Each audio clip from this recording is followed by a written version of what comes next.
Welcome to A Table in the Corner, the show about the people behind the places where we love to eat. The chefs, the restaurateurs, and quiet grafters who make restaurants feel like more than just rooms full of tables.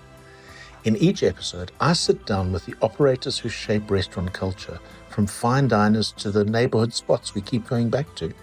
We talk about food, obviously, but also about menus and creativity, success and failure, pressure and resilience, what it really takes to keep showing up in an industry that asks so much of you. I've worked in food and media for more than 3 decades, from running live music venues to cigar bars and an eat-out award-winning restaurant, to producing cookbooks and spending years writing about and photographing food in Cape Town and abroad. A Table in the Corner is my way of giving something back to an industry that has given me a great deal. The show is available weekly wherever you listen to podcasts, and there's now a video version on YouTube so you can see the spaces my guests have built. Now, settle in at your table in the corner and enjoy the conversation after this commercial break. Anyone who listens to this show knows that Zuni is without question my favorite burger in Cape Town. And that's not just about the flavor and the outstanding experience in store, it's about how the whole thing is built. Zuni was started by the sons of 2 Eastern Cape Wagyu farmers who wanted to honor the entire animal, not just the prime cuts. So the beef comes fresh, straight from their family farms to the kitchen door in Cape Town. The burgers are smashed, the buns baked in-house, the sauces are their own, and the chips are fried in Wagyu tallow. They call it farm to bun, and it's not marketing cuck, it's the honest truth. And now, somehow, Johannesburg gets to share in this. Zuni Burger has just opened its second physical store at 9 Yards in Parktown North, Joburg, which means Joe Burgers are now getting one of the most honest, well-built food brands I've seen in years. Delivered at altitude, no less. If you're in Joburg, you're some very lucky humans.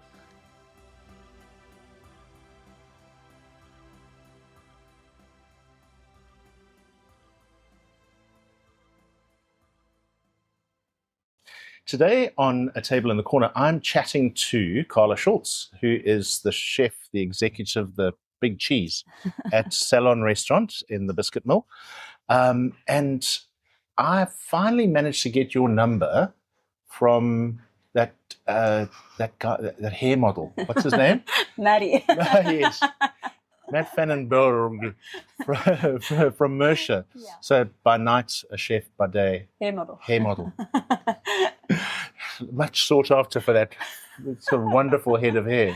That's so funny. Thanks for joining me on the Thank show. you It's so much for having amazing. me. Yeah. Very cool. I'm excited. At last. I mean, we saw each other across the pass one day when I came in to interview Luke here. And I've been wanting to get back to this now with the new format of the show. We can actually do this. Amazing. So you are a bit of an outlier for me in the sense that you're the first chef I've ever spoken to that studied with Jackie Cameron. Oh, amazing. Very cool. So that's in KZN. Yes. So are you a KZN human? I'm from Joburg. Okay. Yeah, from Joburg. I actually was going to after school study hotel management in Switzerland. Okay. Yeah, and then we went to Switzerland, we looked at all the different courses, and I think it was my mom who recognized that I kept choosing it based off which course had the most extensive culinary course within it. And even when, one of them came up that was brilliant, I was like, oh, but what about the food part? And then she said, you know what, let's go back home. She was like, let's see this food industry, what it's about, because it seems to be tickling a fancy. And then Jackie Cameron at the time, who was top female chef in the country. Yes, she was. Yes, Yeah, exactly. She Yeah. had then opened. Because that was the mid-teens, 2016, something like that. There was a lot of hoo-ha about her. Yeah, at Hartford House. Yes. She was at Hartford House, yes. And then she had opened a school. So that was the whole, that was what was going on. It was big news. So my mom was like, well, let's go see if you can get in and learn from the best. Okay. And I thought it was incredible to be able to learn from someone who was really in the industry, a female in the industry, and doing so extremely well. Yeah. Oh, that's also an interesting point, right? Because exactly. And also to kind of be able to find a really prominent and extremely successful and driven female chef who would pass on that thinking and learning. Yeah. Okay. So I was very grateful for that. Yeah. It was very special.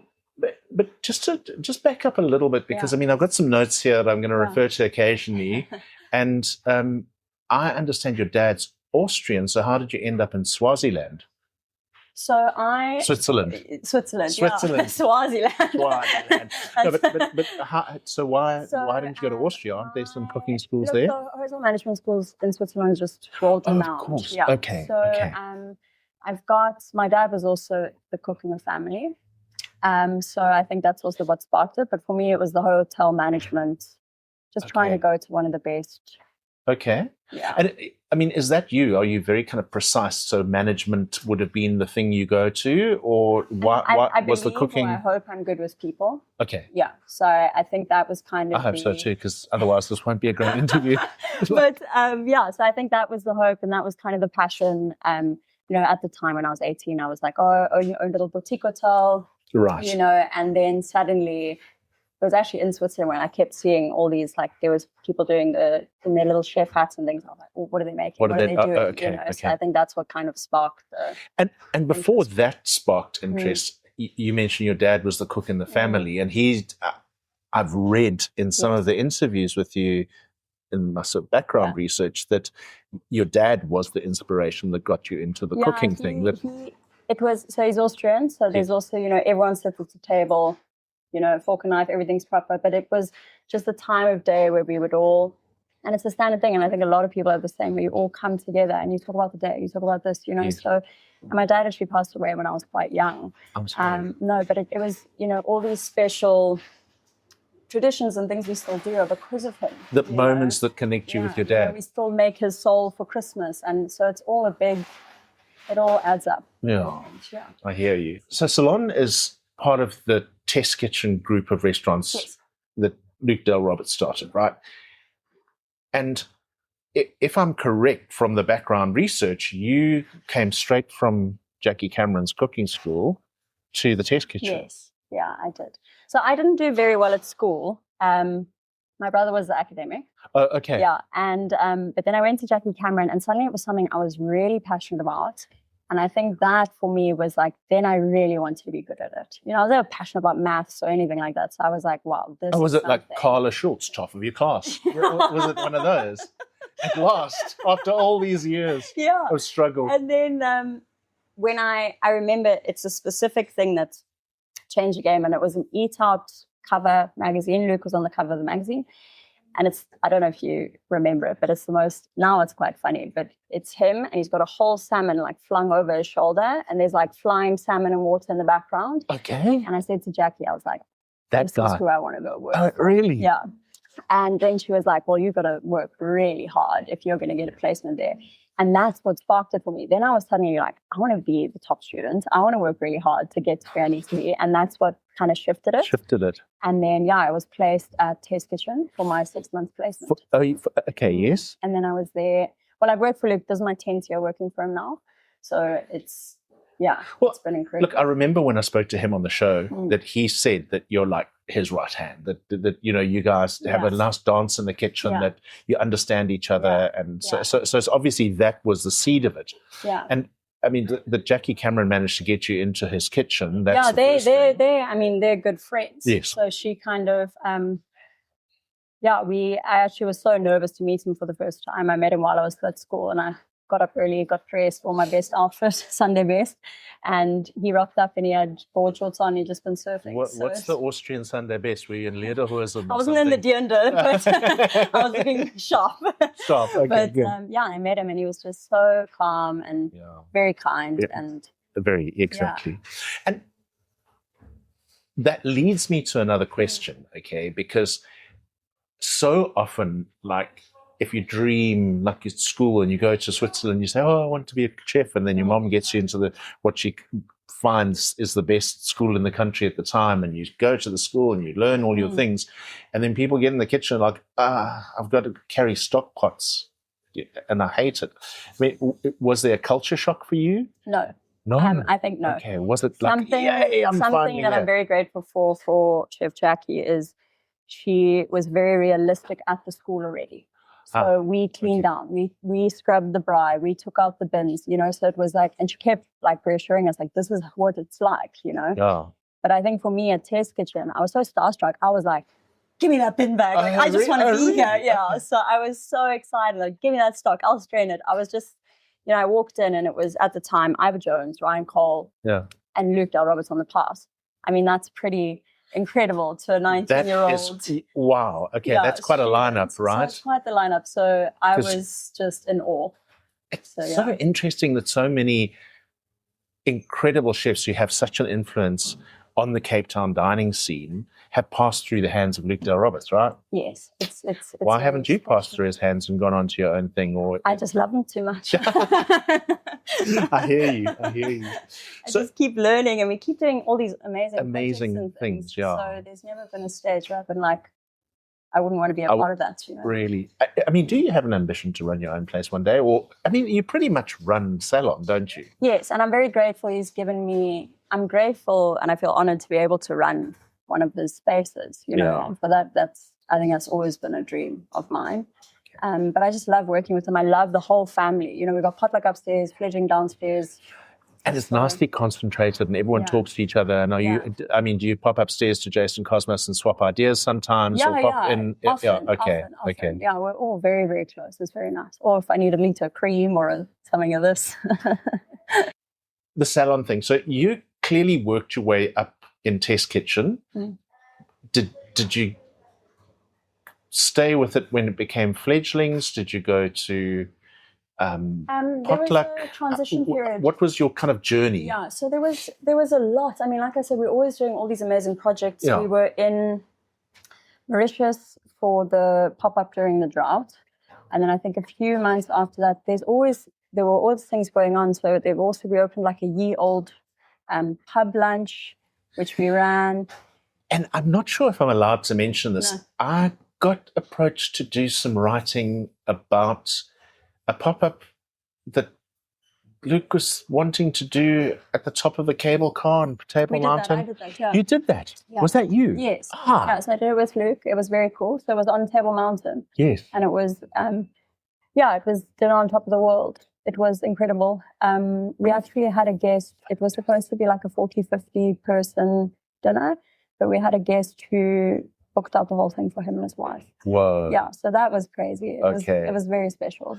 I mean, so you are right. I mean, because he seems to be constantly innovating and creating. Always, so working with Luke, you getting to do a lot of stuff. Why would you? Yeah, it's awesome. But there was a point where I stepped out the kitchen. I wrote the Test Kitchen cookbook. So we shot and did the recipes for that, and that took long. That was like a year's work.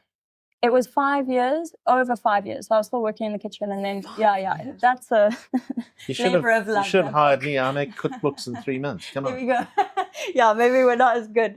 And then there was all kinds of things. I went to, after COVID, Test Kitchen, Luke had shut its doors. Yes. But Fledglings was also born during COVID. Correct. So I helped set it up initially. But then I also went to Potluck Switzerland. So, we did a pop-up in Switzerland. That was very cool. Yeah. That was a couple of months. And then when I came back, I was his development chef for a while. We were consulting for places. We opened a place in Joburg, and we were going to open one in Somerset. That's right, because there's quite a lot of consulting. Yes. And you would probably be Johnny on the spot because you understand him the best. Yeah, I think I've just worked for him so many years. So, and then this opened, and then I went from development chef to position. Okay, so how did he talk you into this? Salon. Yeah. I loved being his development chef because it was constantly Luke and I one-on-one. And I just loved it. I loved the constant... That creative drive. Yes, and just being able to really get the forefront of what he's thinking, all his inspiration and all these projects. But then with this, I think this started off as a canapé bar. So I was going to say to you that at first, the first idea wasn't a very good one. And Luke admits it that you couldn't make enough off of selling someone a canapé and getting them to drink a couple of cocktails. Sure. Yeah. I thought at the time it was brilliant. Potluck was fully booked, Fledge was fully booked, and we were having walk-ins in the middle of Woodstock. where are they going to go around the area at night? And I thought it was a brilliant idea. And but the problem was that Luke Del Roberts opens a restaurant. People were just eating canapes for dinner. They were like, we're here, we're ready. So then we introduced a main course, we introduced a hot starter, and suddenly now we're doing a 12-course tasting menu. And you don't think about that, do you? And it is something that Luke has mentioned, is that because Luke Dale Roberts opened a restaurant, people expect to be able to go there, eat dinner, and write reviews about it, And so, like, 3 canapes isn't dinner, is it? And it's not necessarily, even though it is a reflection of who he is as a chef and his creativity and yours, are you servicing that fan base necessarily? But I mean, the canapes we were doing, it wasn't like a little tartlet. It was like, we had the Black Forest cake was born when this opened, and that was a savory take on Black Forest cake. It had foie gras in it. It had like a vanilla truffle chantilly. It was incredible. Yeah. I was grateful for that time as well. It was very cool. It was very cool. It was very fascinating. And so Salon has kind of rolled along and progressed, and it's now much more a proper restaurant with a tasting menu. Yes. Right? Yeah. And you are constantly interacting and developing. But I mean, I understand this as the menu is very much your shop with a sort of oversight by Luke, or how does that happen?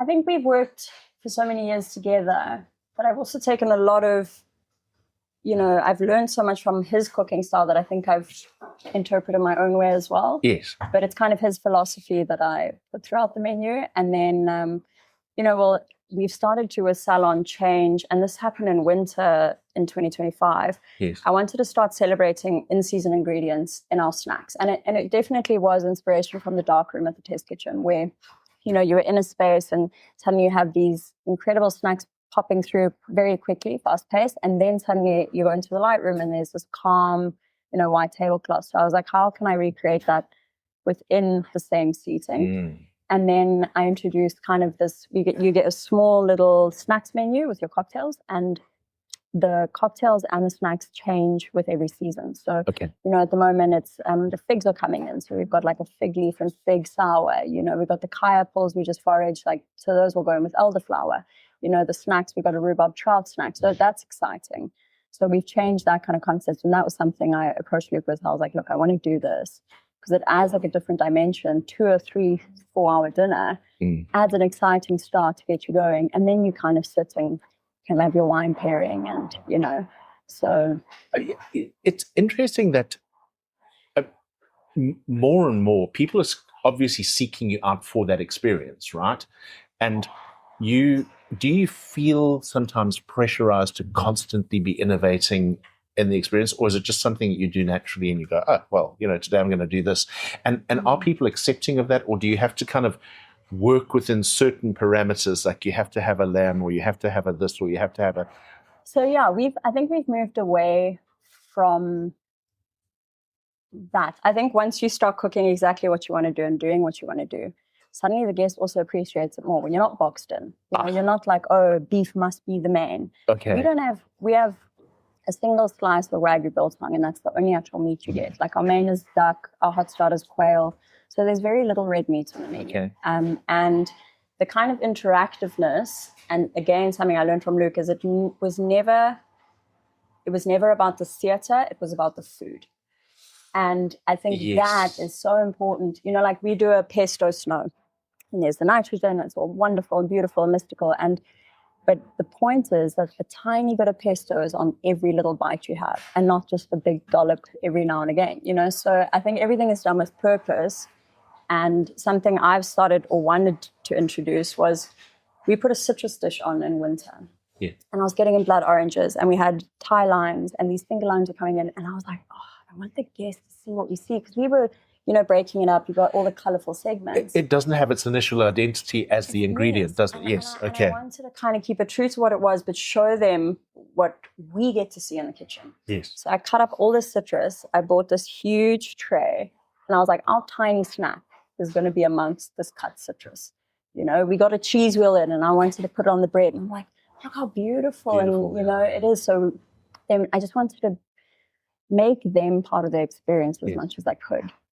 Bring them the joy that it brings me cutting into the citrus, doing the wheel or anything like that. So, and I think it does connect them more, and it does give a better understanding of, oh, wow, this is exactly what I'm eating now. Like listening when the waitress or waiter are doing the cheese truckle, So I think we've created a nice interactive experience and with meaning. That sort of means something, and also brings people back to the guest, and not this heavily processed, overworked thing that lands on your plate, right? Yeah.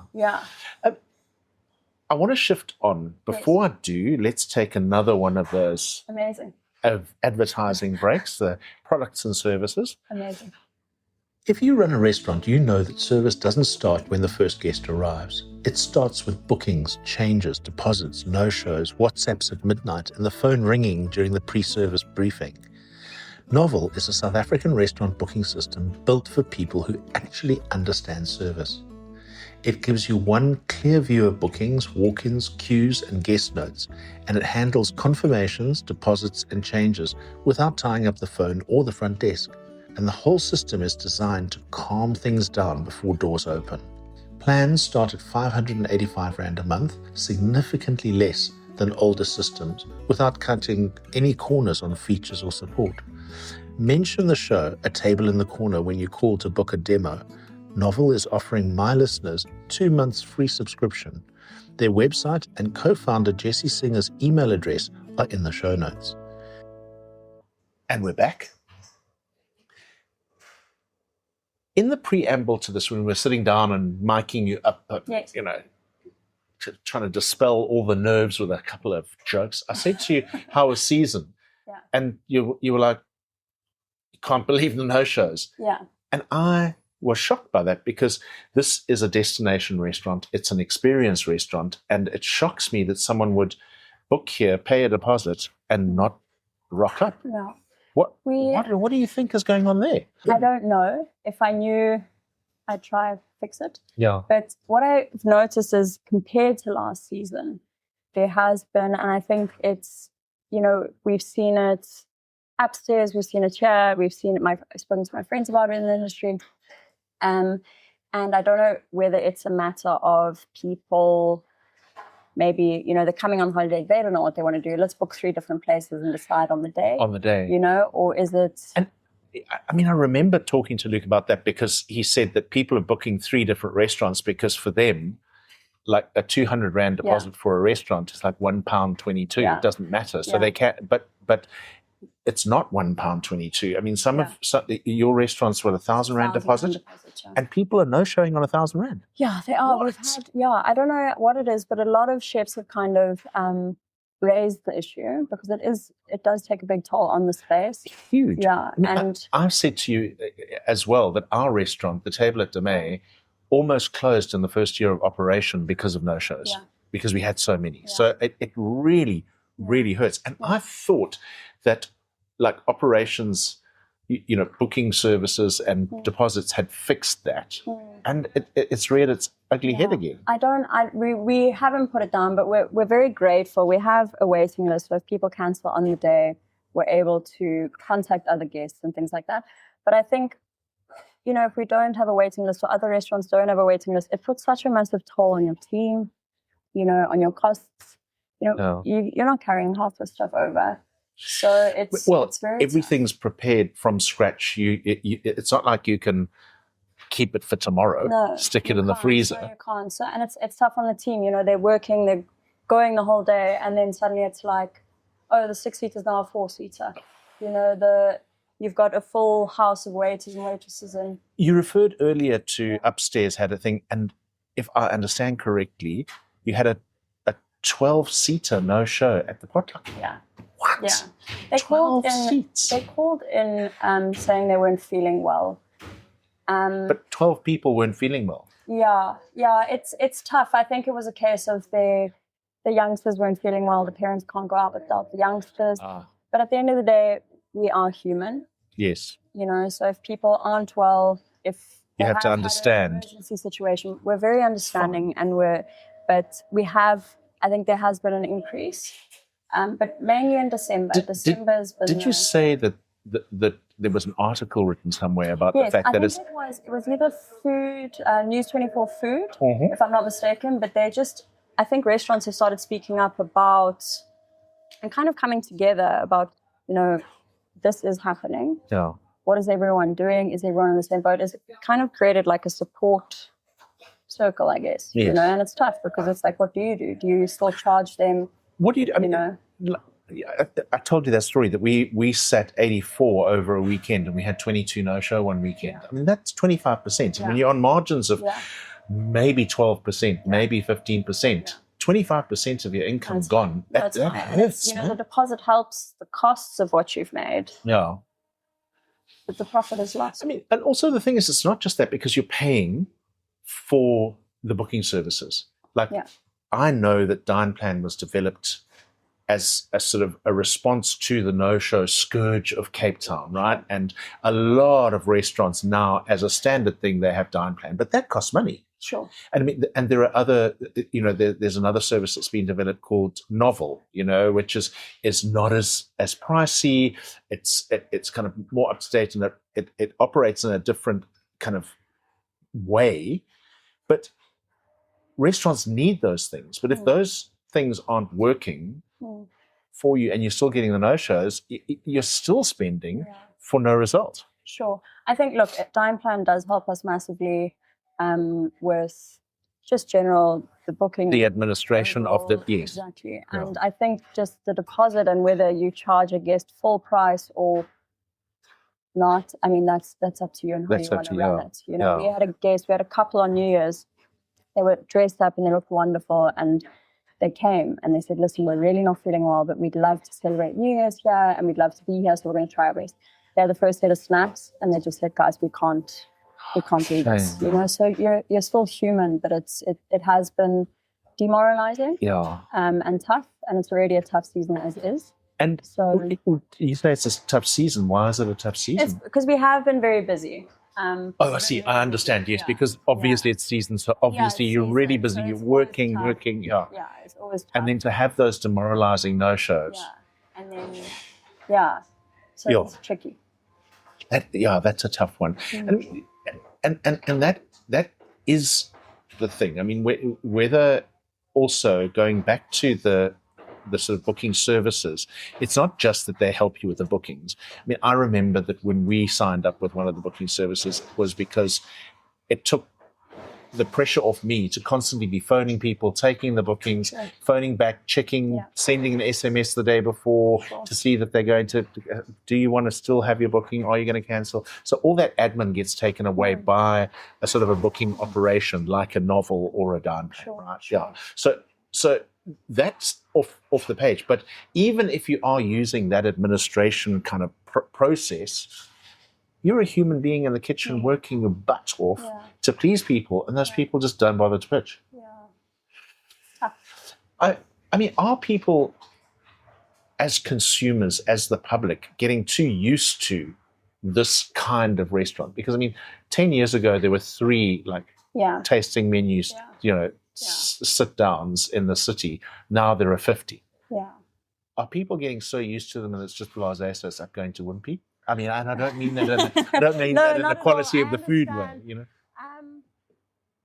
Look, I think Cape Town in general as well. We have so many restaurants now. And it's but on top of the consumer, it's also because they also disperse. Now there's so many different places to go. Yeah. Same for the chefs. They have so many different job opportunities. Yeah. And it's difficult.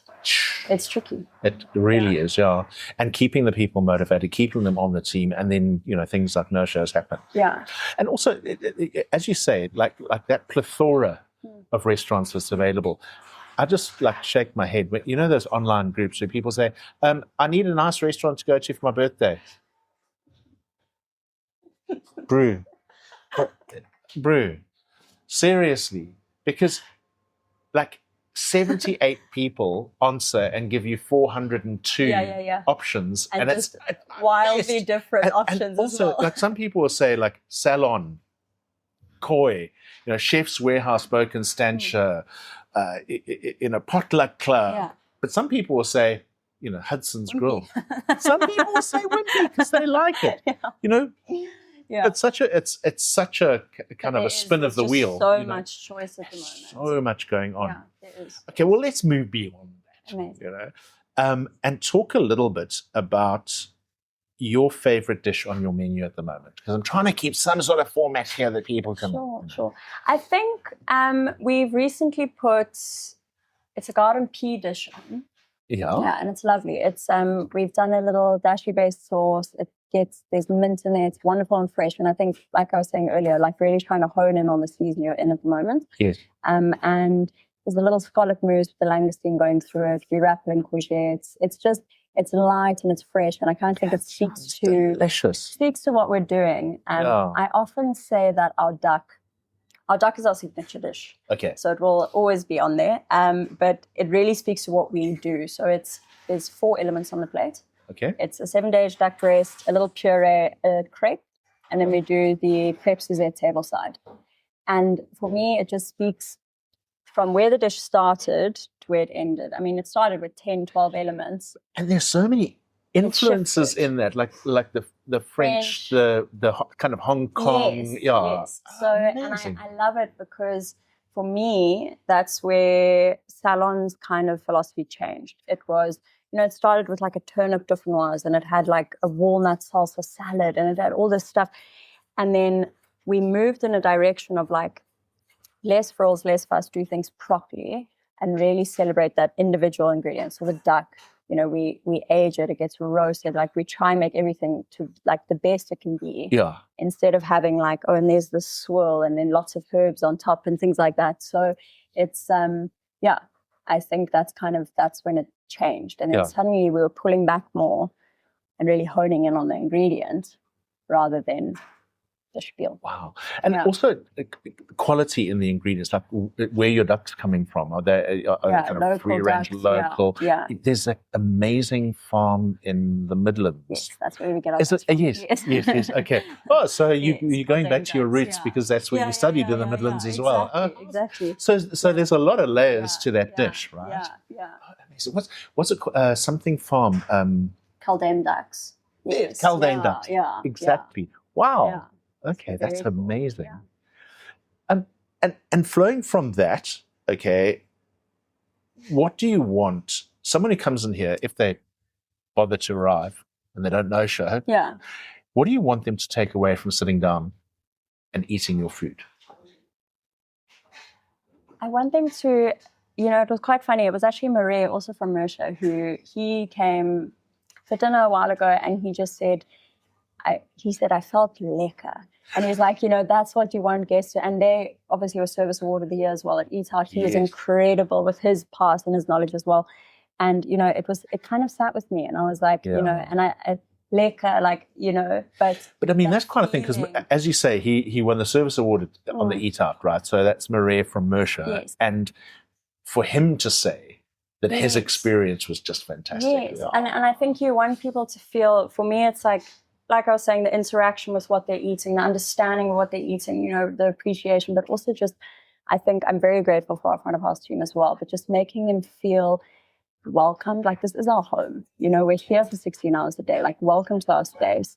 And to just like have wine and have a cocktail and a good time, like that's the idea. And we also have a map that we put down for their main course. So first you get your little snack menu, and then you get a whole map of the world, and it's inspiration from where you're eating, where you're going, and it's always interactive. It's you're here for an experience, and we're here to give it to you. Mm-hmm. I want to ask you who's on your watch list. So where are you eating, or where are you thinking people have to go to this restaurant?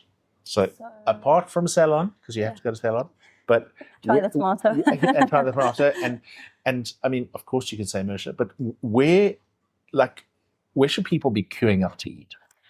I recently, Tanola and Jeff at Koi are very good friends of mine. And they are amazing. And I ate their fish. Yes.